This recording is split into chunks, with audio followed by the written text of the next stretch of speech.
Olá, boas-vindas a todo o público da TV 247, terça-feira, 4 de outubro, 15 horas, começa aqui mais uma entrevista com o nosso querido amigo Fernando Horta. Tudo bem, Horta?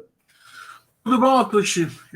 Nos recuperando, né, de um final de semana tenso, um final de semana de altos e baixos, recuperando energia, porque a gente tem 4 semanas aí para fazer valer esses 6 milhões e 100 mil de votos de vantagem e conseguir mudar a cara do Brasil para os próximos 20 anos. Né? Horta, notícias importantíssimas no dia de hoje. A gente está aqui em mobilização democrática permanente, muitos apoios sendo anunciados. Agradeço muito aqui a Jurema Peçanha, que se tornou assinante. Eu estava aqui agora há pouco, né, fazendo uma entrevista com o Flávio Ricardo Vassoler, e dois apoios importantes chegaram ao ex-presidente, na verdade três, um institucional de um partido, o PDT, outro do próprio Ciro Gomes, e depois o apoio do Armínio Fraga, que foi presidente do Banco Central, ministro, enfim, do governo Fernando Henrique Cardoso. Além disso, acabo de receber a notícia aqui, a revista The Economist pede que os brasileiros elejam Lula. O mundo está muito preocupado com a possibilidade de que o Brasil caia nas garras do fascismo. E isso é muito importante porque fica claro que não é uma escolha muito difícil. Mas antes de falar sobre esses apoios, Horta, eu quero te pedir para fazer um diagnóstico inicial sobre o resultado das eleições. Na sua opinião, por que Lula não venceu no primeiro turno? Por que os institutos de pesquisa erraram tanto, sobretudo no estado como São Paulo, também no Rio de Janeiro? Então, primeiro o seu diagnóstico, já eu volto aqui para continuar.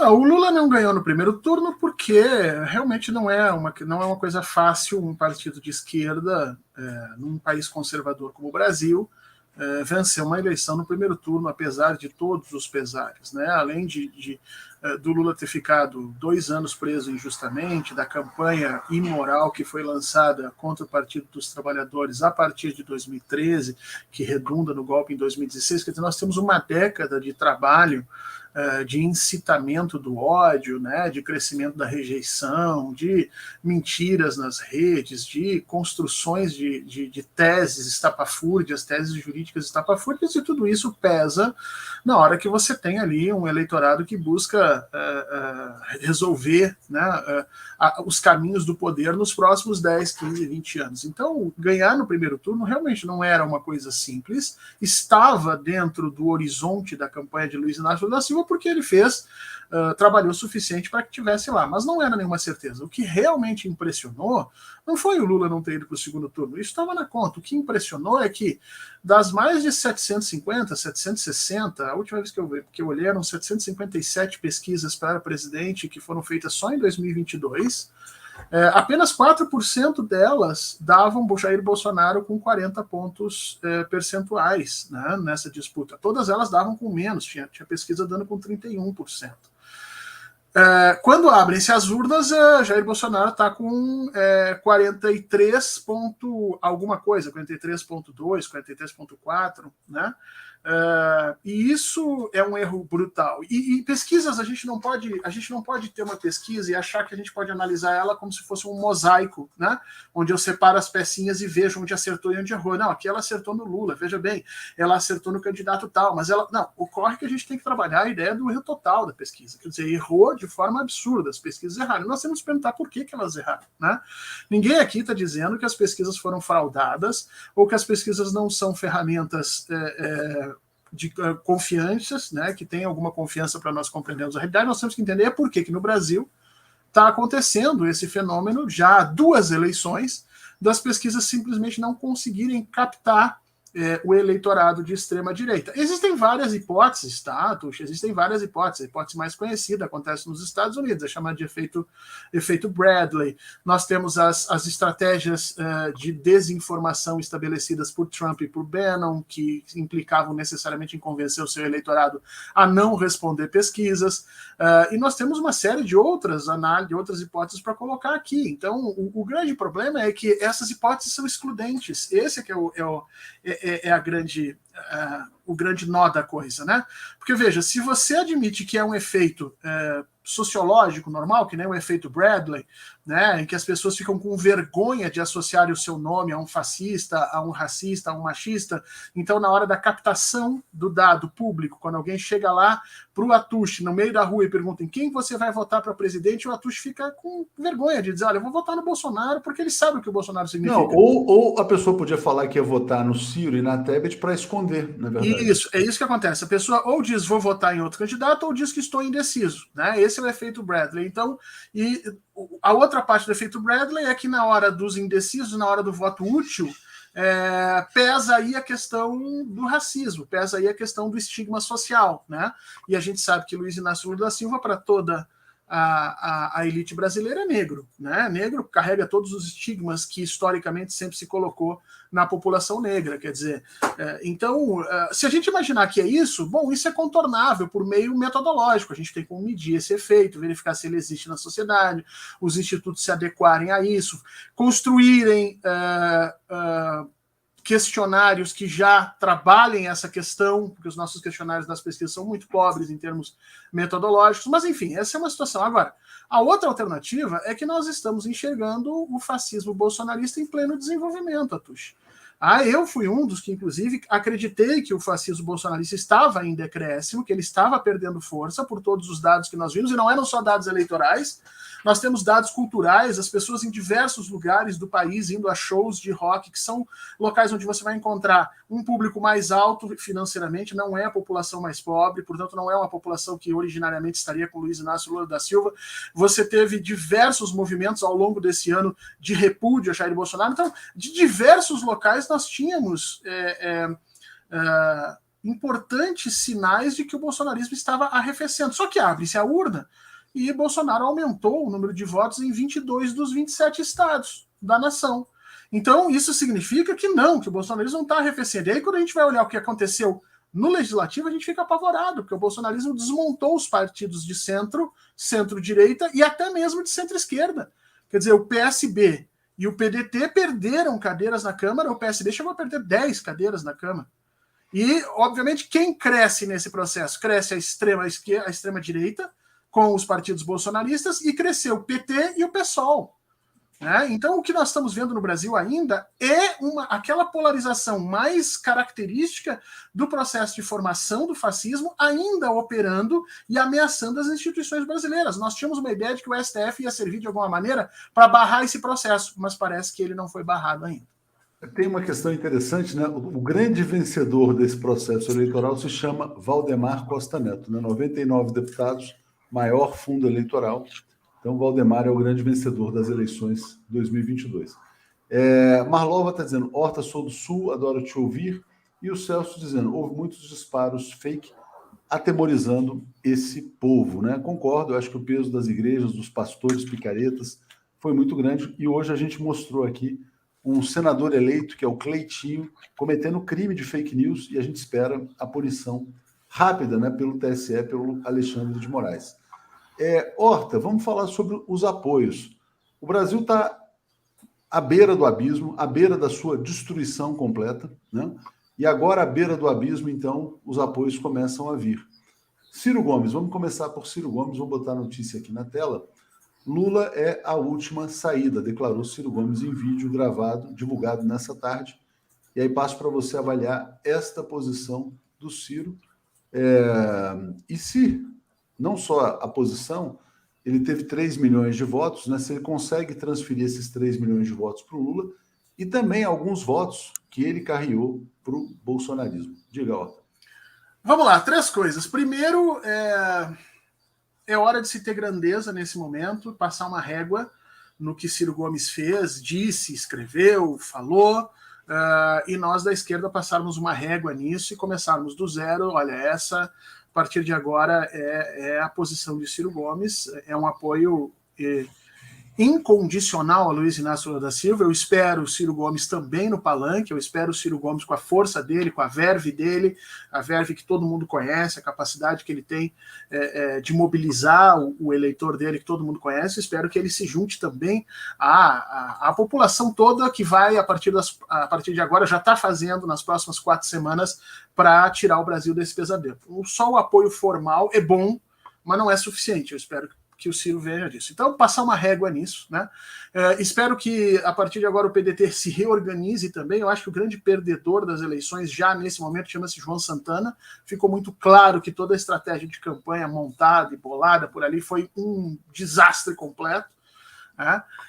E agora nós temos uma sinuca de bico para resolver, porque existem 2 teses, né? Existe uma tese que diz, olha, Ciro Gomes cresceu nos últimos 3 ou 4 anos em cima de um discurso antipetista, e por isso ele amealhou quase 6, 7, 8% dos votos, mas a maioria desses votos não eram votos do PT, mas eram votos de um bolsonarismo envergonhado, que foi para Ciro Gomes, né? E há os que dizem que não, que Ciro Gomes ainda detém uma parcela significativa do eleitorado trabalhista e que esse eleitorado trabalhista, por alguma razão, estava ainda irracionalmente ligado a Ciro naquele momento, não fez o voto útil e que agora faria no segundo turno. Então nós temos que definir o que efetivamente pode acontecer. Por quê? Porque se os votos pró-Bolsonaro que estavam com o Ciro já foram, e aí isso responde pelo crescimento de Bolsonaro nesse finalzinho de campanha, então esses 3% que Ciro tem são totalmente votos que são capazes de virem para o PT, e isso é suficiente para que a gente ganhe a eleição. Vamos deixar bem claro. Disso. O Lula precisa de 1,5 milhão de votos. Isso é suficiente para que se ganhe a eleição, né?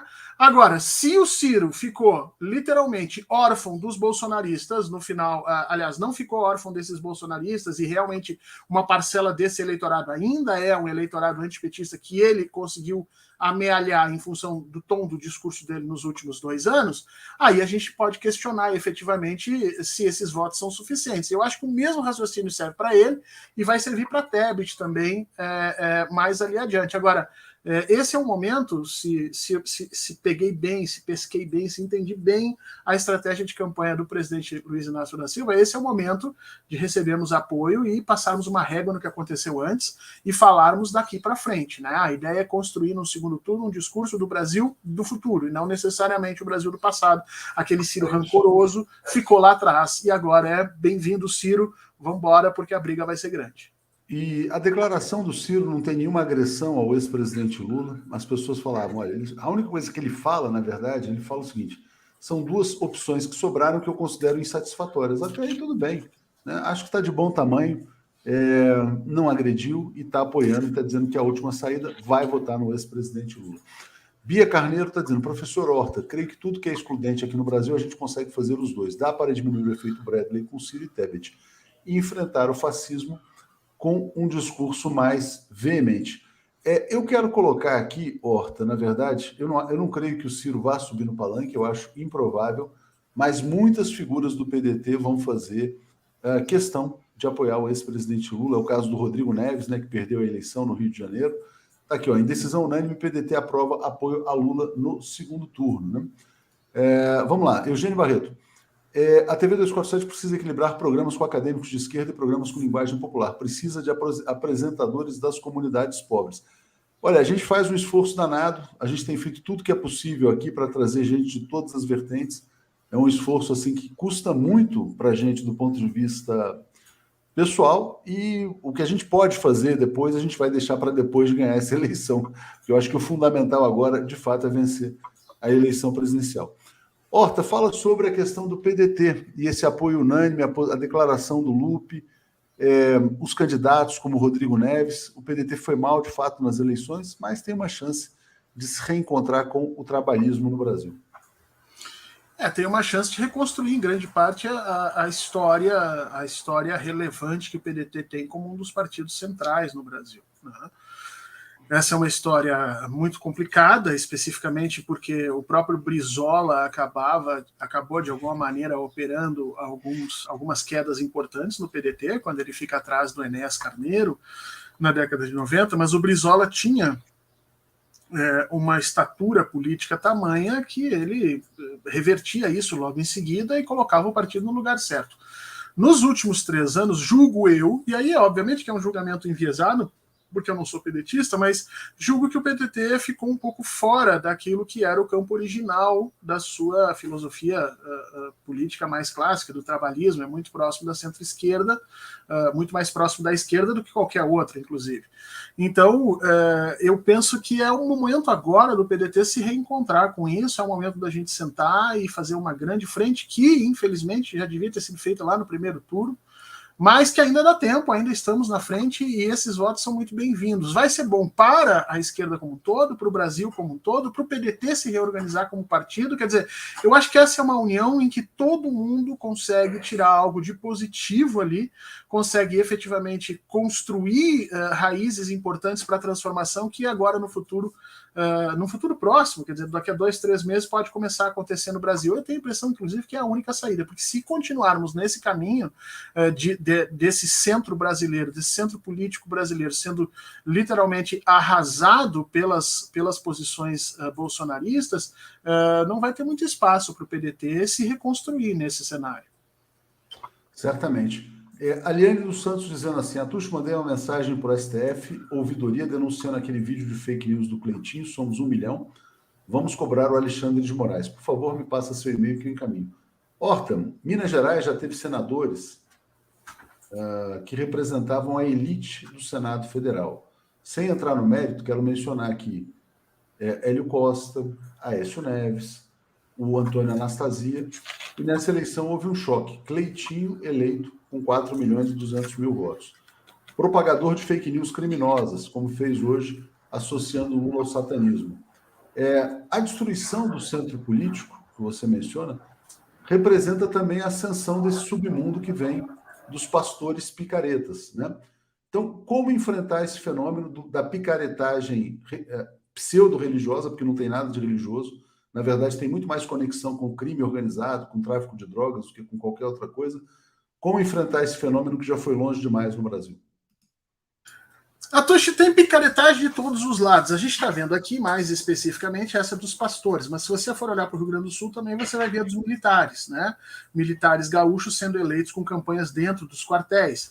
Você teve, na realidade, um assalto que as outras instituições todas no Brasil fizeram sobre a política. Esse assalto veio em 3 fases. Primeiro, o processo de criminalização da política, a história de que política é tudo bandido, nenhum presta, tudo é sem vergonha, e logo em seguida essas instituições que patrocinaram esse discurso entraram para dentro dessa mesma política. A quantidade, por exemplo, aumentou o número de policiais dentro do parlamento, aumentou o número de militares, aumentou o número de pastores. O que significa isso? Isso significa uma tentativa de colonização da política institucional brasileira por esses grupos institucionalizados com as suas próprias redes, com as suas próprias forças, com os seus próprios interesses e suas próprias formas de financiamento para dentro das estruturas políticas. Esses nomes que você citou, alguns deles, em especial aí o Aécio Neves, não se deram conta do que estava acontecendo e de que efetivamente isso era um ataque a eles próprios políticos. Em qualquer lugar do mundo, mesmo políticos que têm campos ideológicos diferentes, eles procuram defender o ser político, né? O legislativo, o local, a casa, fazer a política, porque eles percebem o quão fácil é essas parasitagens, né? Esses grupos parasitas entrarem para dentro da política institucional e a partir daí transformarem decisivamente o papel de uma nação, que é o que está acontecendo no Brasil hoje, né? Nós estamos tendo projetos de poder de igrejas, projetos de poder de pastores, projetos grandeando, ou seja, ganhando espaço dentro de uma população que responde muito, no caso do Brasil, responde muito aos apelos da fé, e a partir daí jogando o jogo político de uma forma totalmente desigual, porque vamos lembrar, Tuxi, isso é um problema que os Estados Unidos enfrentaram há algum tempo. Isso que nós estamos vivendo hoje, ou seja, essa tentativa de parasitagem que as igrejas fazem do sistema político, para cima do sistema político, os Estados Unidos enfrentaram na década de 40, no finalzinho da década de 40, logo no final da Segunda Guerra.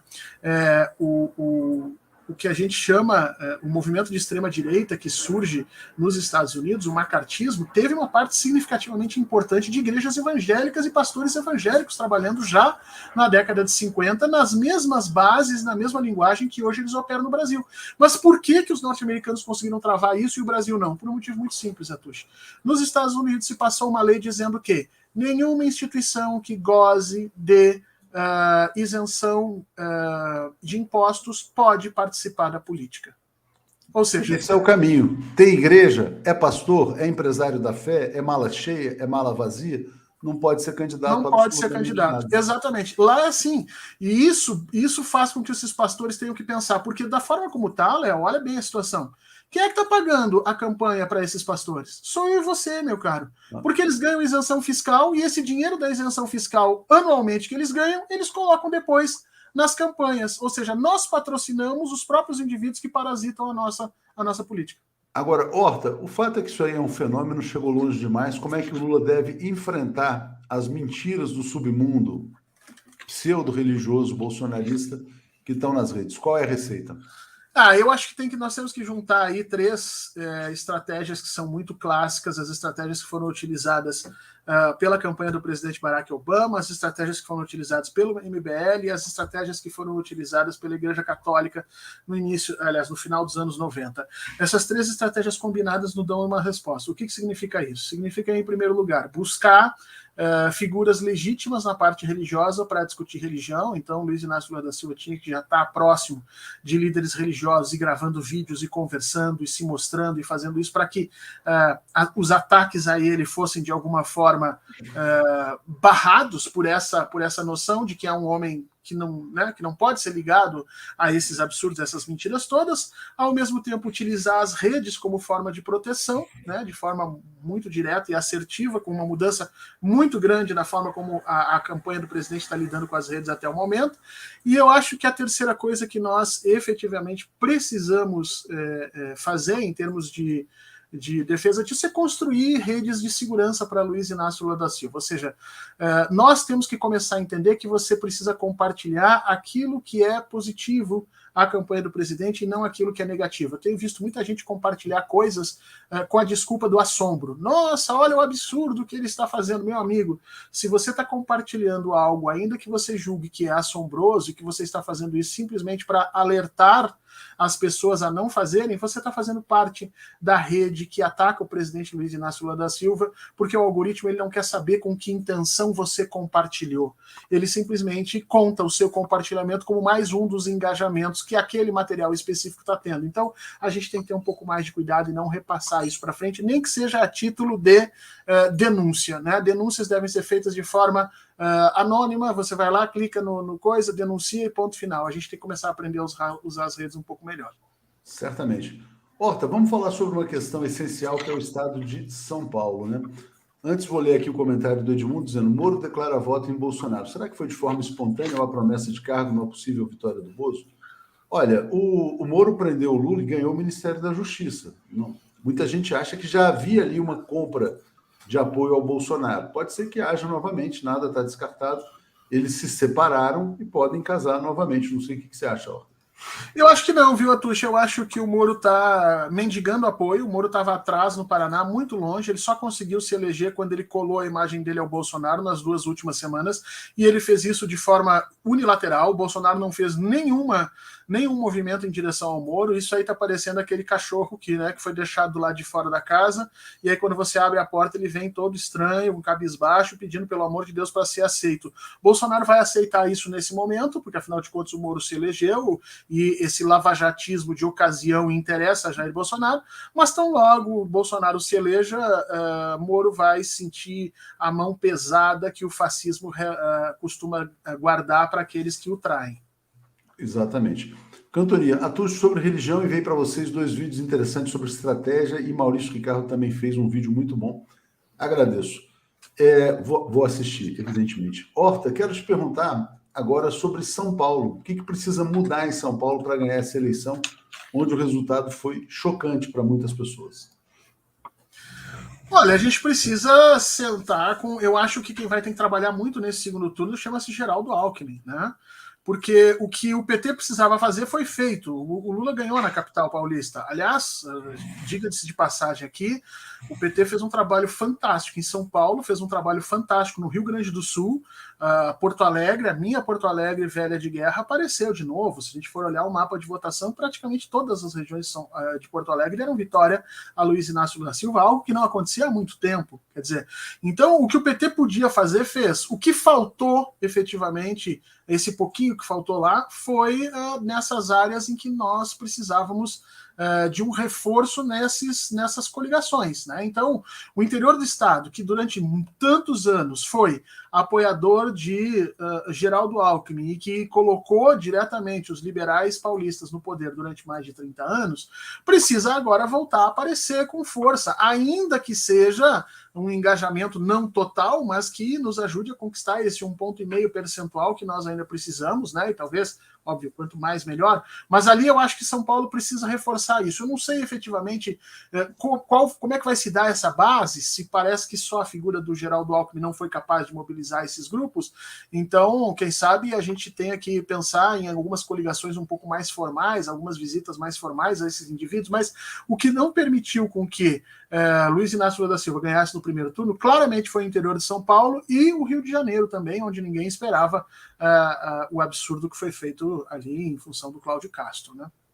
Horta, você avalia que o Haddad precisa mudar também? Além de mais, o que o Haddad ele precisa fazer? Precisa. O primeiro baque da campanha, né? Não só o Haddad e o França foram os dois traídos, eu acho que são aí os dois mais traídos por esses erros de pesquisa, né?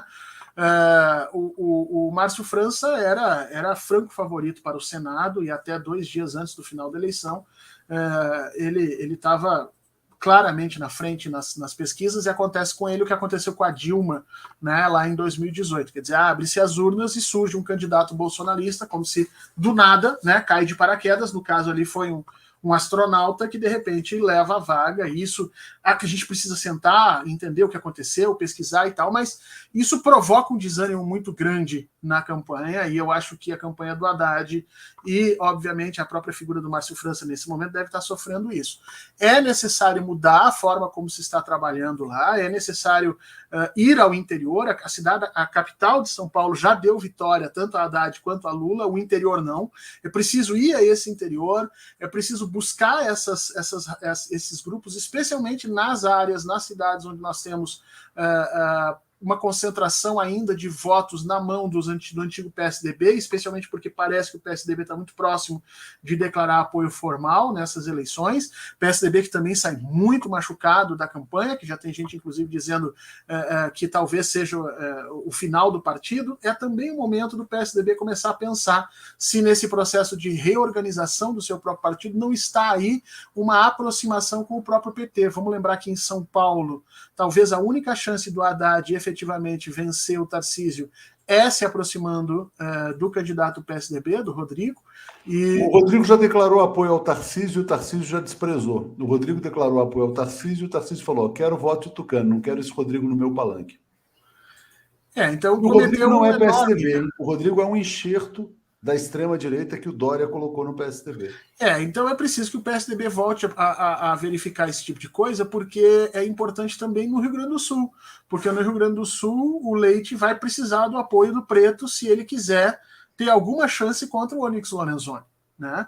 Então, eu acho que o PSDB, aquele lá da década de 90, aquele lá do início da década de 90, precisa começar a se repensar. Se naquele momento Lula e Fernando Henrique Cardoso apoiaram um ao outro para o Senado, para a Câmara, e puderam fazer campanhas de alguma maneira mais próximas, eu acho que está na hora do PSDB começar a voltar às suas origens, tal qual o PDT fez, e talvez tenha que fazer a partir de agora, né, com a aproximação com o PT, e que a gente possa caminhar de alguma maneira. Não vejo outra saída em São Paulo do que efetivamente o diálogo com essas forças que estão aí colocadas desse liberalismo mais de centro, um liberalismo que come de garfo e faca e que se diferencia claramente do fascismo, como ficou muito evidenciado aí. Você sabe que essa crise do PSDB é tão aguda, acaba de comunicar a desfiliação do PSDB o Alexandre Frota. Ele está dizendo: não posso ficar num partido que apoia o Tarcísio. O Tarcísio representa tudo que o PSDB deveria combater, né? Então, o Frota está tendo mais sensibilidade do que muitos tucanos, né? Acabei de receber isso aqui. A Fernanda está dizendo, ó, faz um corte da fala do Horta sobre postar campanha positiva do Lula e não postar os absurdos do inominável, explicando como funcionam os algoritmos. Eu só acrescentaria para a Fernanda que é fundamental que o Lula rebata as mentiras que estão sendo disseminadas para que as redes progressistas... Sim. Eu mandei hoje uma carta para o presidente Lula, para a campanha do presidente Lula, falando exatamente disso. Eu estudei muito a campanha do presidente Barack Obama, que foi o primeiro a ser atacado por essas fake news, viu? Lá em 2008 ainda, 2007, ele foi o primeiro a fazer isso, e ele colocou toda a Casa Branca a pesquisar estratégias de solução, e ele se sai muito bem disso. Eu estudei toda essa estratégia e acho que o Lula precisa mudar claramente a sua forma de operar nas redes, ou então nós vamos passar 4 semanas apanhando que nem boi ladrão dessas mentiradas. Porque, veja só que interessante, Atush, o STF lavou as mãos, né? O STF, me parece, o STF e o TSE lavaram as mãos para todo o absurdo que ocorreu aqui no final da campanha. Quer dizer, olha o que a Record fez, o que o site antagonista fez, e ninguém está fazendo absolutamente nada. Cleitinho está fazendo, Damares está eleita, né? Então, será que o TSE e o STF afrouxaram a tanga, né? Acho que afrouxaram. Pois é. Jair vai para as periferias de São Paulo. Lula poderia ir no podcast do Ferrez, que já chamou antes. O estúdio fica na comunidade. Lula vai estar concedendo daqui a pouquinho uma entrevista coletiva. Wilton Santos, o grande problema do Brasil é a qualidade da informação que as pessoas recebem. A maioria dos brasileiros não tem noção do que é fascismo. E o Ramon, deixa eu ler o comentário do Ramon, dizendo aqui, ó. Ramon Barros, não aguento mais passar a régua. Horta, qual o fundamento constitucional para as pesquisas? Abordar um cidadão e perguntar em quem você vai votar é o sigilo do voto? Ganham fortunas com essa atividade. Só é útil para dar pauta para o jornalismo. Tem muita gente indignada com os institutos, né? E aí passo para você mais uma vez. Não, mas não... Não, os institutos não têm nada a ver com isso, gente. Os institutos fazem um trabalho essencial. É impossível se pensar pesquisa, se pensar eleição às cegas, tá? Toda campanha tem um instituto que você contrata de imediato para fazer trackings e fazer pesquisas que você vai usar para você. Isso todo mundo tem. O que nós temos que fazer no Brasil é que o TSE precisa efetivamente sair da condição de um mero chancelador das coisas para ser uma instituição ativa na qualidade dessas pesquisas. Em outros países, em outras democracias mais avançadas, você tem, por exemplo, as associações de cientistas políticos, as associações de universidades, servindo como órgãos de fiscalização das pesquisas, fazendo trabalho naquele interregno dentre as pesquisas. Por exemplo, aconteceu a eleição em 2022, então 2023, 2024, essas universidades, essas associações passam a fazer pesquisas e verificar o que foi feito pelos institutos, e isso serve de base para que as legislações desses países vão sendo melhoradas. O que precisa é o TSE parar de ser passivo nisso tudo e passar a ver que, se não houver controle, não vai haver democracia. Exatamente. Bom, muitos comentários chegando aqui, deixa eu botar aqui, passar por eles rapidamente aqui. Tem notícia chegando também do Rio Grande do Sul. Deixa eu agradecer aqui a Fernanda, dizendo, claro, Atush, o que não dá para ficar toda a campanha só respondendo aos ataques e não falar das propostas ao povo, inclusive nos debates. Ana, ao entrar no YouTube, plataforma muito acessada, a propaganda política da extrema-direita era muito forte, até incomodava. Vi muita propaganda do astronauta. Cantoria fala há muito tempo de viralizar as ações de Lula, o que Lula fez, o que precisa dele desmentindo fake news. Então, agradeço a todo mundo que está se manifestando. Horta, vou botar aqui a notícia do Rio Grande do Sul, já, que é essa aqui, ó. Eduardo Leite se diz aberto para o diálogo para uma aliança com o PT no Rio Grande do Sul. E eu pergunto para você, o PT deve apoiar o Eduardo Leite, Horta? Deve apoiar o Eduardo Leite e fazer ali uma exigência muito clara de participação no governo. Veja, o Edgar Preto e o PT do Rio Grande do Sul fizeram um trabalho fantástico. Aliás, já aviso aqui, eu acho que era o caso de, em termos nacionais, nós estudarmos o que foi feito no Rio Grande do Sul de 2014 para cá, porque houve em 2018 uma saída lá de composição com a Manuela, que quase permitiu, aliás, desculpa, em 2020, que quase permitiu a Manuela ser prefeita, e houve efetivamente agora Edgar Preto saindo de uma condição ali de, se não me engano, 6, 7% para quase chegar no segundo turno. Vamos lembrar que o Edgar Preto não chegou no segundo turno por 2.000 votos, e que o nosso querido Partido Comunista Brasileiro manteve um candidato até o primeiro turno que teve 3.000 votos. Então você vê que nós precisamos também começar a pensar pensar em estratégias de união e não de separação dessa esquerda, né?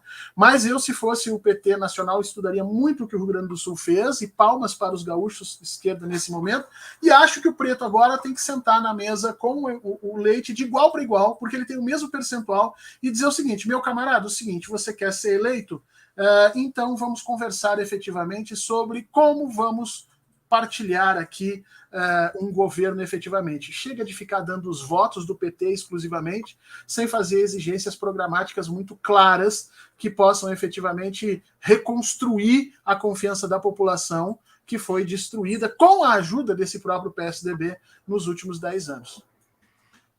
Horta, mais notícia importante, peraí, deixa eu só voltar para a tela aqui. Aliás, uma dúvida, quando você fica assim e eu falo, você escuta? Eu escuto. Então tá bom, só para saber. Bom, então aqui, ó, mais uma notícia importante. Hoje é o dia dos apoios ao Lula. Simone Tebet, né? Então Simone ainda não declarou formalmente, mas conversou hoje com o ex-presidente Lula. Diz que vai apoiá-lo no segundo turno.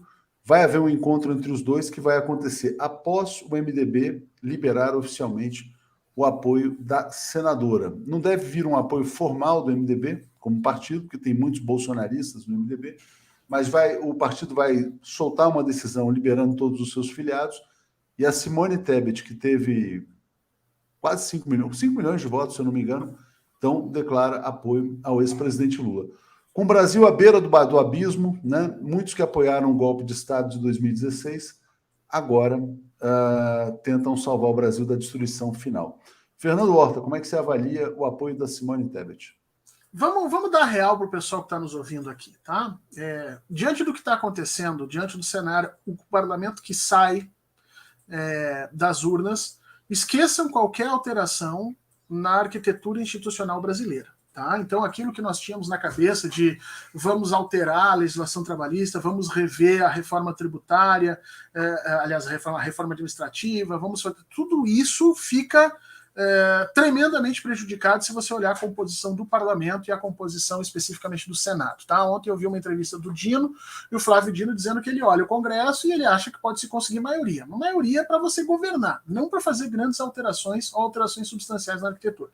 Isso está fora de questão nesse momento. Pode ser que o presidente Lula e sua força política consiga, no meio do mandato, alguma questão específica para transformar, mas a militância tem que entender que isso foi tremendamente prejudicado com as vitórias substanciais que o bolsonarismo obteve no parlamento. Tá? Esse é o primeiro ponto. Segundo, Simone Tebet, se não me engano, ficou sem mandato. Né? Fica sem mandato e não é uma das figuras preferenciais do MDB. Existem outros caciques do MDB muito mais interessados em aparecer do que ela. E talvez seja uma questão de própria sobrevivência de Simone Tebet essa aproximação com Luiz Inácio Lula da Silva. O que nós temos que entender agora é que cada um desses apoios não vem de graça. Né? E há que se saber efetivamente o que Simone Tebet quer, porque de repente ela quer o Ministério da Agricultura, né? De repente ela quer, sei lá, Desculpa só discordar de você rapidamente, quer dizer, eu acho que esse apoio da Tebet, ele não deve ser precificado, não estou querendo te corrigir aqui, mas só dizer o seguinte, ao que tudo indica, ela, pelo menos publicamente, não está fazendo nenhuma exigência. Eu acho que ela está fazendo um gesto democrático contra um fascista, contra um agressor de mulheres. Eu acho que vai muito além dessa questão de um eventual... a sobrevivência política, na verdade, é ela se posicionar dentro da democracia, porque o fascismo devora a todos, né? Então, não acho que tenha cargo, mas se eventualmente tiver, se eventualmente ela vier a ser ministra da Agricultura no futuro, não acho que também a gente tenha que colocar isso como uma transação, né? Não acho que ela está transacionando o apoio dela nesse momento. Mas eu te entendo, mas não é uma questão de apoio. A questão é que sobrevivência política para ela é continuar aparecendo, né? Ela não pode passar 2 anos, 3 anos, né, escondida em algum lugar para voltar depois. Ela precisa dessa continuidade agora. Então não é de forma nenhuma. A gente aqui no Brasil tem uma mania de achar que isso tudo é feio, né? Achar que a pessoa pedir um espaço para colocar em prática suas políticas dentro de um governo é algo depreciativo. Não é a verdade. Né? Ela tem uma pauta, ela tem uma forma de pensar o Brasil, ela tem uma forma de pensar o setor onde ela opera, e ela precisa de um espaço público onde ela possa colocar essa pauta em prática.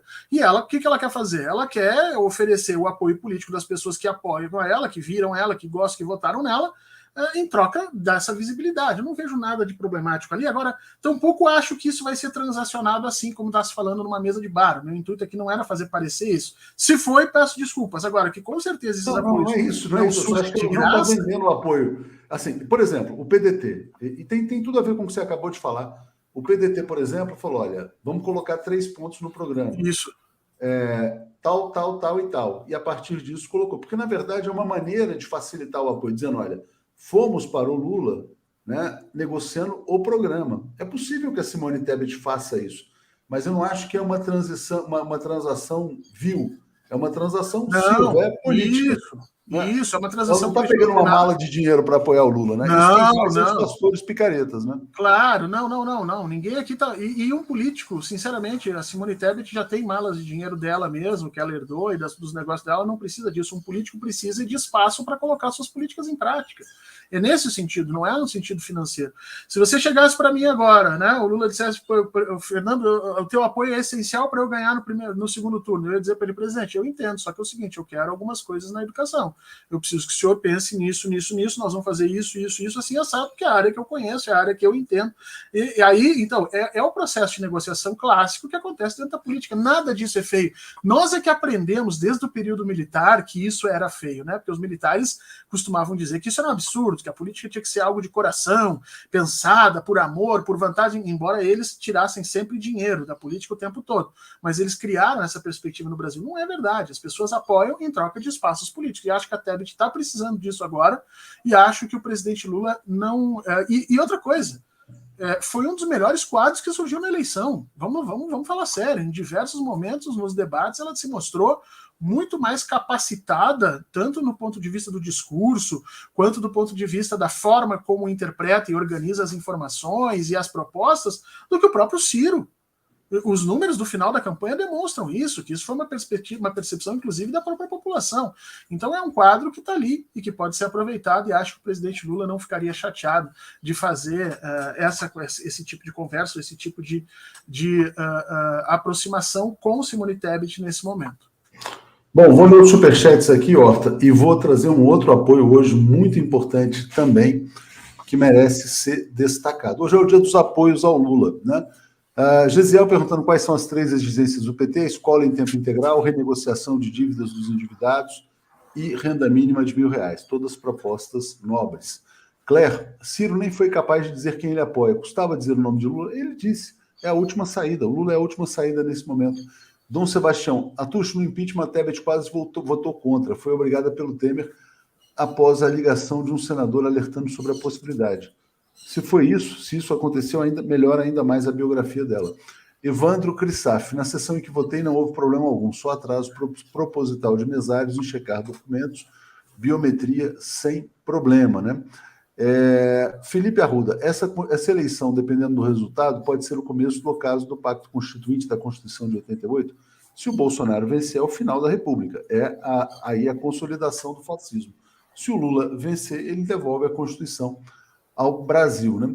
Horta, deixa eu botar aqui, então, mais um apoio importante do dia de hoje, que é o do ex-ministro, ex-presidente do Banco Central, Armínio Fraga, né? Armínio Fraga, ministro do FHC, presidente do Banco Central, etc., símbolo do liberalismo econômico, ícone do financismo, da Faria Lima, etc., está declarando apoio ao Lula, dizendo que não é uma escolha muito difícil e que é fundamental apoiar a democracia.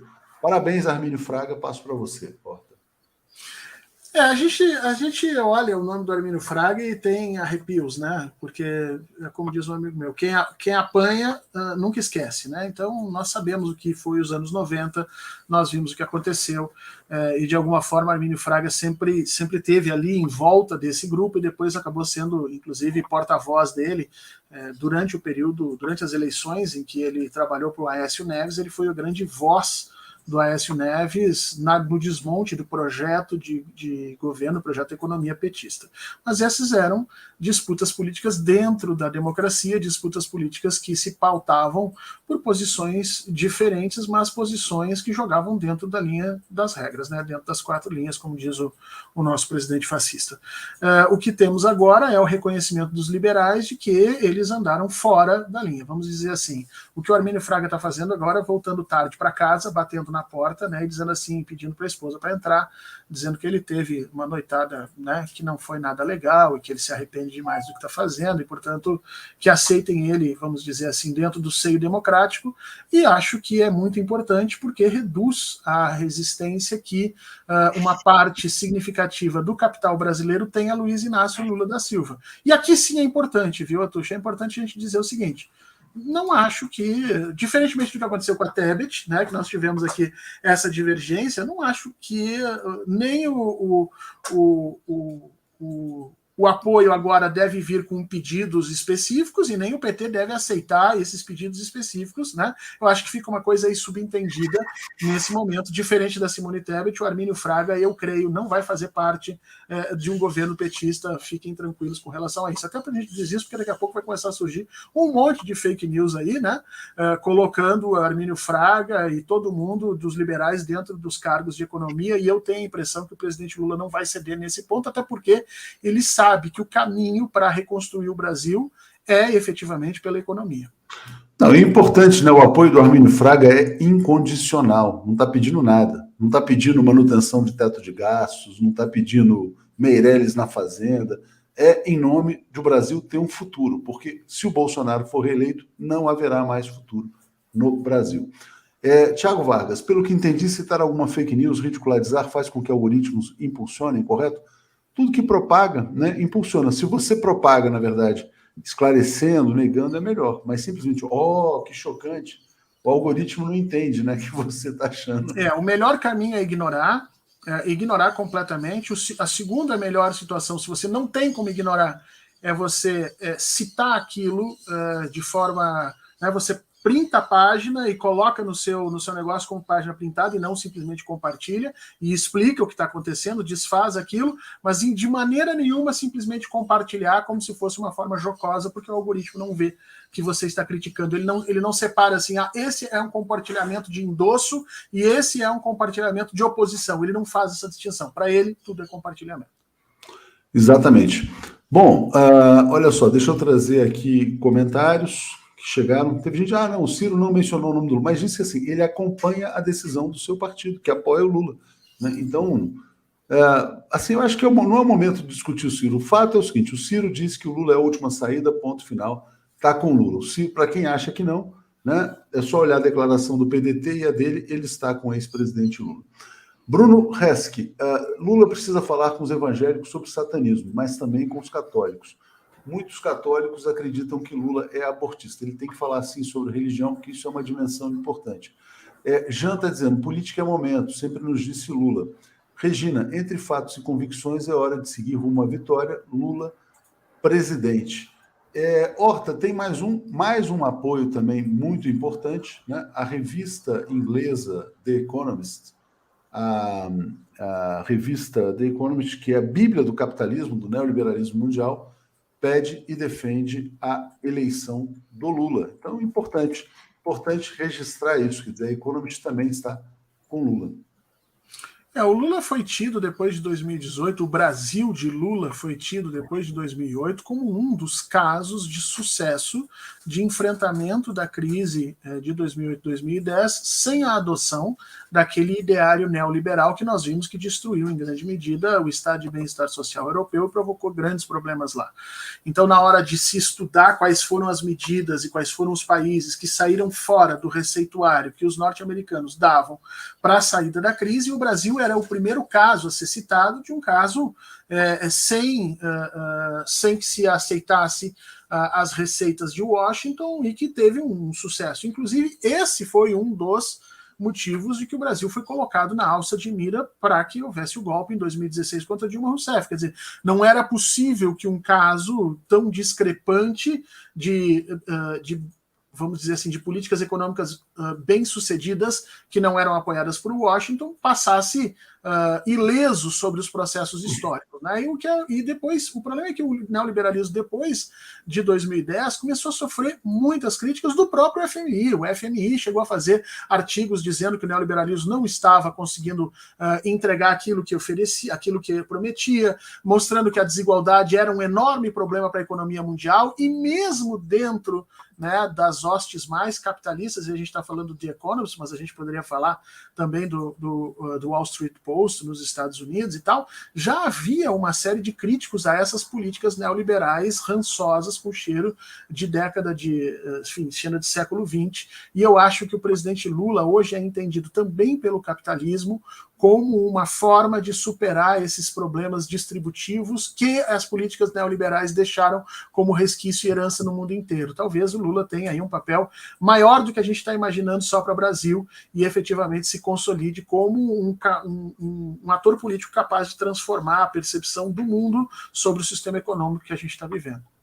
Olha aqui, eu vou ler o comentário do Eurico Arruda Neto, ele está dizendo assim, ó, precisamos de todos os apoios possíveis para o Lula no segundo turno, mas não precisamos passar pano para Armínio. Basta aceitar calado o apoio. Gosto muito do Eurico, mas permito-me discordar aqui, vou inclusive colocar o tweet do Geraldo Alckmin aqui na tela, está dizendo, um dos mais respeitados economistas do Brasil, Armínio Fraga, acaba de declarar seu voto em Lula. Armínio presidiu o Banco Central durante a FHC. Creio que o apoio do Armínio tem que ser celebrado, né? Por quê? Porque o Armínio, ele comunica com o lado da elite brasileira, da elite, da classe média alta. Ele implantou o sistema de metas de inflação no Brasil, sistema que é seguido até hoje, né? Antes do Armínio Fraga, o presidente do Banco Central era o Gustavo Franco, estava numa situação completamente... o Brasil quebrado no colo do Fundo Monetário Internacional. Então, a troca do Gustavo Franco pelo Armínio Fraga fez bem ao país. Agora, o Armínio teve erros depois. Ele não cumpriu as metas de inflação. Ele implantou o sistema e trouxe uma inflação mais alta. Quem cumpriu as metas de inflação foi o Lula, com o Meirelles na presidência. Na Dilma, com Alexandre Tombini, que foi presidente do Banco Central, durante alguns anos a meta foi cumprida, em outros anos foi descumprida. Esse sistema continua hoje com o tal do Roberto Campos Neto, mas acho que o apoio do Armínio tem que ser celebrado, sim. Né? Por quê? Porque vai ajudar a trazer voto. Quando todo mundo quer apoiar, importa. Né? O que não pode é o Brasil ser destruído pelos nazistas. Diga, Horta.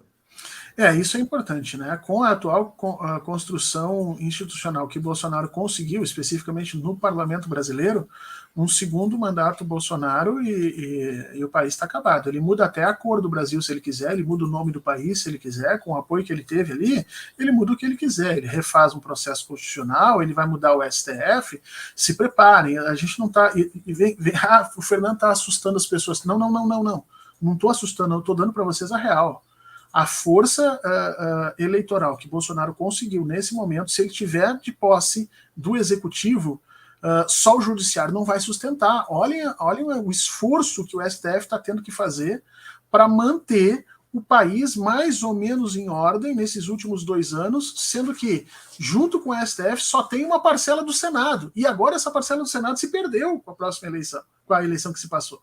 Então não é brincadeira, não. Essa eleição agora é todo aquele que entende a democracia e o desenho institucional atual brasileiro como algo relevante para o país e importante que se mantenha, ele precisa estar com Lula. Não vai ser admitido ninguém ficar em cima do muro. Por exemplo, o que a Soraya Tronic fez ontem é bem claro de uma candidata que é mais falsa do que o padre que ela denunciou, né? Porque assim, não é o momento de se dizer, ninguém merece o meu apoio. Não, meu amigo, desculpa, nesse momento o que nós estamos discutindo é a sobrevivência do Brasil como a gente compreende. Também acho, concordo plenamente. Mas a parte boa disso é que a Soraya quase não tem voto, né? Ela era uma invenção. A Fernanda dizendo, galera daquele partido amigo do Farinazzi, fazendo comentários negativos sobre apoio do PDT. E a esquerda, que a extrema-direita adora, sempre detonando. Vamos olhar para a parte boa, Fernando. O que importa é que hoje foi o dia de Ciro, Tebet, PDT, Armínio Fraga, Alexandre Frota, por que não? Né? Todos que vierem declarar apoio ao Lula, algum voto tiveram, né? Os que foram candidatos, né? O Armínio não entra nessa conta. Então, todo mundo que puder declarar apoio é importante. Inclusive, queria dizer uma coisa aqui, Fernando, eu acho que o Lula deveria procurar muitas pessoas que foram derrotadas na eleição. Tem muito voto aí de derrotados, né, que em algum momento foram importantes. Vou dar um exemplo. Marconi Perillo perdeu a eleição para o Senado.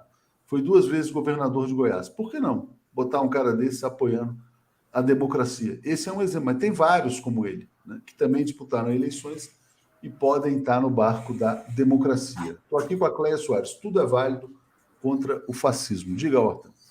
E é importante agora que a militância entenda isso, tá? Porque vão começar a surgir apoios da centro-direita e talvez até de uma direita liberal mais clássica no Brasil, embora a gente tenha que procurar com lupa essas pessoas no país, mas podem surgir e a militância tem que estar com esse espírito e entender o seguinte, olha, todo apoio é bem-vindo, né?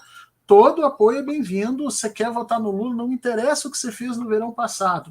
Voto não tem dono, não tem marca, não tem passado, é voto na urna, é para ajudar, maravilha. Tá? A militância tem que parar de fazer beicinho e entender que nós estamos em um período de 4 semanas em que, se nós não buscarmos esses apoios, esses votos, o Bolsonaro vai buscar. E você sabe que o Bolsonaro, para ele, não faz diferença nenhuma. Você vai ter voto do lado evangélico, do lado satanista ou de qualquer outro lado. O importante para ele é ganhar a eleição e o resto que se exploda.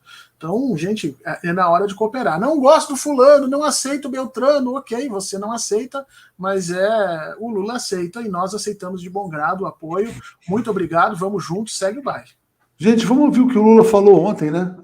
Agora a eleição vai muito além de uma questão ideológica. Agora é salvar o Brasil, né? Se vocês quiserem ficar na questão na questão de, como é que eu diria, do estreitamento ideológico, tudo bem. Aí pede para o Lula, obrigado, tal, vamos tentar um outro da próxima vez. Luiz Parra está dizendo, apoio a vitamina, mas temos um tumor, PIG, igrejas, elite que sabota a verdade. Sem tirar o tumor, a vitamina não resolve, ele nos mata. Concordo plenamente em gênero, número e grau com o Luiz Parra. E hoje, Fernando, a Márcia Tiburi falou uma coisa muito interessante.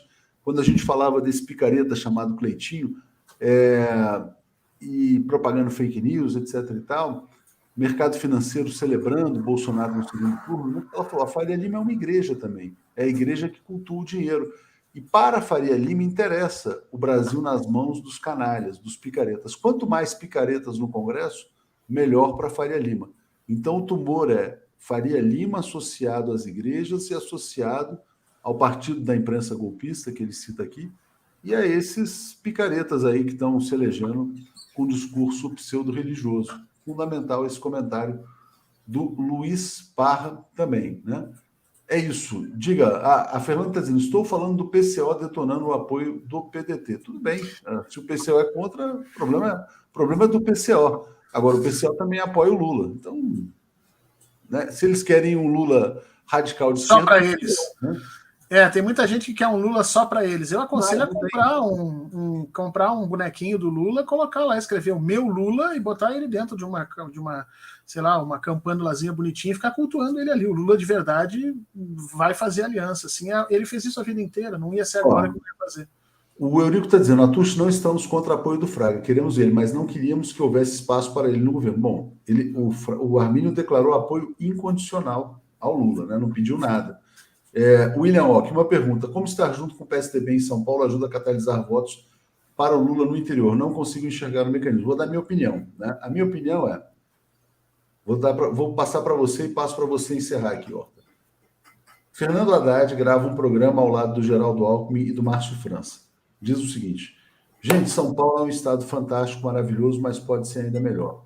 Estou aqui ao lado de 2 ex-governadores que fizeram muito por São Paulo e vão me ajudar a trabalhar por um estado cada vez mais desenvolvido. Né? Eu represento a mudança segura. São Paulo não pode cair nas mãos de um aventureiro fascista. Basicamente isso. Né? Se fizerem isso, 2 governadores de São Paulo e alguém que representa o futuro, eu acho que ajuda muito. Mas a pergunta era para nós dois, você, Fernando.